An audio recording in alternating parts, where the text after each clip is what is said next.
Ciao raga, musta naga? Welcome sa inyong lahat. I am Chad and I will be your guide. OGI August 15. Alam mo ba kung anong meron OG? Tama raga. Dito sa Italia, every August 15 ay holiday at tinatawag na Ferragosto. Kapag ka ba Ferragosto ay obligatoryo na maglavoro, samantalang holiday ang araw na iyan. Alin ba ang mas melyo? Maglavoro o magreposo na lang? Paano mo malalaman sa pustapaga na nabayadan o may dagdag ang para sa araw ng Ferragosto? Kapag ka pumatak ng araw ng Sabado ang August 15 at hindi ka naglavoro, mayroon bang additional pay sa bustapaga? Paano naman kung ang Ferragosto ay nakasama doon sa peryodo na ikaw ay naka-ferye? Ibabawas ba iyan sa ferye o hindi? Alamin natin ang detalye raga. Doon po ng sigla, partiamo!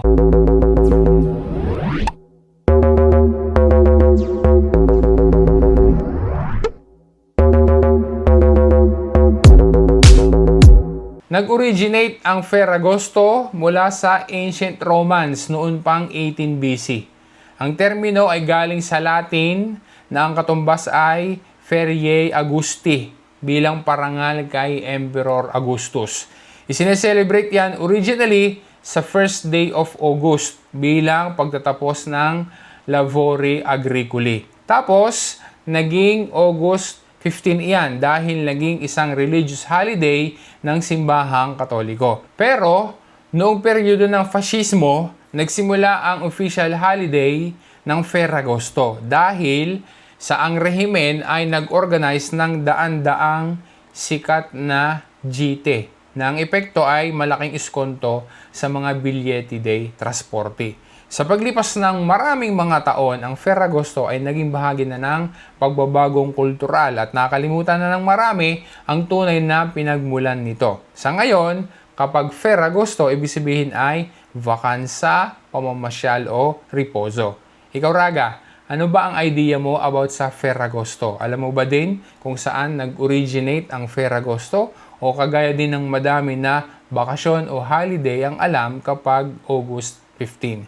Ngayon naman, sagutin natin ang tanong na are, obligatoryo ga na maglavoro sa Ferragosto? Kagaya din ng ibang araw ng holiday, sa araw ng Ferragosto, ang isang worker ay maaaring mag-decide kung maglalavoro ba siya o hindi. Kung hindi obligatoryo. Pero, mayroong pero ha. Depende sa CCNL di referimento ng iyong settore o asyenda.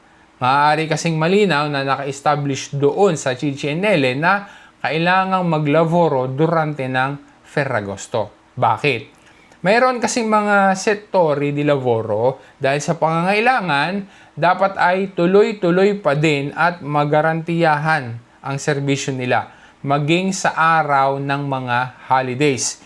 Ilan dito, mainly ang settori ng sanita, restaurazione, turismo, at mayroon pang ibang mga settori. Kaya kung malinaw sa CCNL ng iyong settore na kailangan na maglavoro sa Ferragosto, purtroppo, kailangan maglavoro not unless na nagpaalam ka at officially pinayagan ka ng datore di lavoro na hindi maglavoro sa araw na iyon. Magkano ba ang bayad kapag ka naglavoro sa Ferragosto o sa araw ng August 15? Dahil sa mayroong mga workers na kailangan pa rin na maglavoro sa Ferragosto dahil specifically na kailangan iyan base doon sa kanilang CCNL, ang isang laboratory ay entitled sa isang maggiorazione percentuale o percentage increase para sa araw ng holiday na siya ay nagtrabaho. Magkano naman ang percentage increase? Kagaya pa rin ng dati, depende pa din kung ano ang naka-establish doon sa CCNL di referimento. Example, settore na komersyo. Previsto na ang maggiorazione ay 30%. Samantalang, ang settore na turismo, base sa CCNL nila, ang maggiorazione ay 20% lang. Mas mababa kung ikukumpara sa settore na komersyo. Iba naman ang para sa CCNL ng case di cura private. kapag naglaboro sa holiday, ang mga workers sa sektor na iyan, entitled ang worker na iyon sa isang permeso kompensatibo na magagamit niya, maaari niyang gamitin sa susunod na 30 days at ang amount ng bayad ay nakadepende sa previsto sa CCNL nila. Kundi, ang isang laboratory na naglaboro sa Ferragosto ay mayroong dirito sa dagdag na sweldo para sa araw na iyon. Generally ay percentage increase lang at iba-iba pa. Maaaring mula 20% up to 50%. Depende sa CCNL. Maaari lang umabot ng 100% kung ang paglaboro sa Ferragosto ay regarded as Lavoro Extraordinario Festivo or Holiday OT. Paano naman ang effect sa busta paga kung ang Ferragosto ay pumatak sa araw ng Sabado? Para sa isang laboratory na ang normal na araw ng pasok niya ay mula Lunes hanggang Biyernes, ibig sabihin ay rest day naman talaga niya sa araw ng Sabado at saka Linggo. Kundi, sadya naman siyang walang pasok. Purtropo, walang pagbabago o dagdag sa busta paga kapag ganyan ang situation. Base sa legye, ang karagdagang bayad ay aplikable kapag ang holiday ay pumatak sa araw ng Linggo.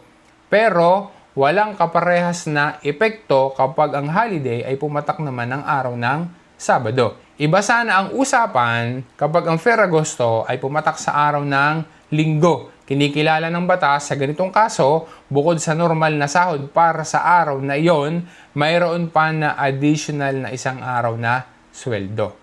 So, mas maganda sana kapag ang holiday ay pumatak ng araw ng Linggo. Pero ang konsilyo, lagi pa rin kukonsultahin ang CCNLD referimento ng sektore na kinabibilangan ng isang laboratory. Kung ikaw ay naglaboro sa Ferragosto, dahil holiday iyan, dapat natitingnan mo sa iyong magiging busta paga ang pagamento ukol diyan. Doon sa voce na Lavoro Festivo o Ore Lavorate Festivo, dapat ay naka-indicate doon ang oras na ipinaglaboro mo sa araw na iyon. Sa voce na Maggiorazione Lavoro Festivo, makikita kung ano ang percentuale na idinagdag sa araw na iyon. Paano naman kung ang Ferragosto ay kasama sa peryodo na ikaw ay nakaferye? Para sa mga workers na nagbakasyon sa panahon na nakasama ang Ferragosto, considered pa din iyon na holiday. Ibig sabihin, ang August 15 ay hindi ibabawas sa bilang ng ferye na gagamitin ng worker na iyon dahil sadya namang holiday ang araw na iyon. Ayun, Raga, sana ay naging malino sa iyo ang pinag-usapan natin sa video na ito. Ngayon bang Ferragosto, ikaw ay nasa bakasyon? Ikaw ba ay naglaboro na or papunta sa laboro? O ikaw ay riposo at timbahay ka rin? Ayun, Raga, sana makapag-comment ka at umaasa rin ako na nakapagbigay ako sa iyo ng kalinawan tungkol dito sa Ferragosto. Maraming salamat sa panonood mo. Maraming salamat sa patuloy na pagsuporta mo. Once again, this is Chad and always remember, Chad will guide. Grazie raga, alla prossima!